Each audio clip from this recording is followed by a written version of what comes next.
سوادرے کی زندگی اور ان کا اللہ سے عشق ایک ایسی کہانی ہے جو رہتی دنیا تک انسانیت کے لیے ایک مثال ہے۔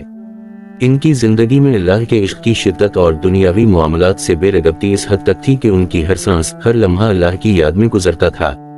رابعہ بے سوادرے کا تعلق ایک غریب گھرانے سے تھا اور ان کے والدین کے پاس وسائل بہت محدود تھے۔ ایک دن ان کے والدین نے ان کے لیے کچھ کھانا رکھا اور گھر سے باہر کام پر چلے گئے۔ رابعہ بے سوادرے نے وہ کھانا دیکھا اور سوچا کہ یہ سب کچھ اللہ کا دیا ہوا ہے اور ہمیں اللہ کے دیے ہوئے رزق کو ہی شکر کے ساتھ قبول کرنا چاہیے۔ یوں انہوں نے بچپن ہی سے اللہ کی محبت اور شکر گزاری کے ساتھ اپنی زندگی کا آغاز کیا۔ رابعہ بے سوادرے کی زندگی میں ایک وقت ایسا آیا کہ وہ غلام بنا لی گئیں اور انہیں ایک ظالم مالک کے سپرد کر دیا گیا۔ وہ مالک ان سے سخت محنت کرواتا اور ان کے ساتھ بدسلوکی کرتا تھا، لیکن رابعہ بے سوادرے نے کبھی کوئی شکایت نہ کی۔ انہوں نے ہر ظلم کو برداشت کیا اور اللہ سے اپنے دل کو جوڑے رکھا۔ ان کا یقین تھا کہ اللہ ہر حالت میں ان کے ساتھ ہے اور ان کے لیے ایک راستہ پیدا کرے گا۔ رابعہ بے سوادرے کی زندگی کا مقصد اللہ سے قریب تر ہونا تھا۔ ایک رات جب وہ اپنے مالک کے گھر میں عبادت کر رہی تھیں تو ان کے مالک نے انہیں عبادت میں مگن دیکھا۔ اس منظر نے مالک کے دل پر گہرا اثر ڈالا اور وہ سمجھ گیا کہ رابعہ بے سوادرے کوئی عام انسان نہیں بلکہ ایک خاص بندہ ہیں۔ اس نے ان کی آزادی کا اعلان کر دیا اور انہیں آزاد کر دیا۔ آزادی پاتے ہی رابعہ بے سوادرے نے اپنی زندگی کو مکمل طور پر اللہ کی یاد اور محبت میں گزارنے کا فیصلہ کیا۔ رابعہ بے سوادرے کی عبادت کا یہ حال تھا کہ وہ راتیں اللہ کی یاد میں بیدار رہتیں اور دن کو روزہ رکھتیں۔ ایک دن ان سے پوچھا گیا کہ آپ کو اللہ سے کیا ملا؟ تو انہوں نے جواب دیا کہ اللہ کی محبت اور اس کے قریب ہونے کا سکون، جو دنیا کے ہر عیش و عشرت سے بڑھ کر ہے۔ ان کی یہ بات سن کر لوگ حیران ہو جاتے اور ان کی مثالیں دیتے۔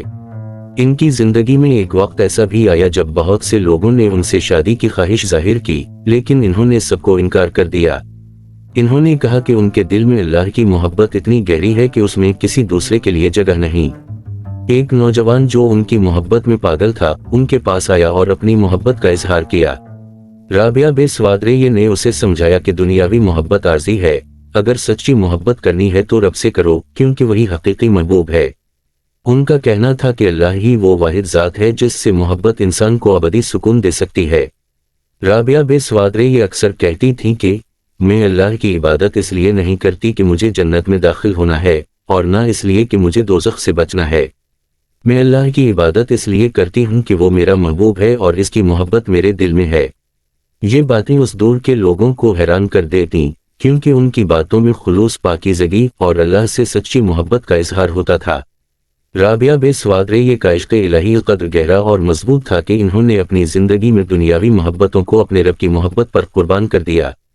ان کا پیغام تھا کہ انسان کو چاہیے کہ وہ اللہ کی محبت کو اپنی زندگی کا محور بنائے اور ہر اس چیز سے دور رہے جو اسے اللہ سے دور کر دے۔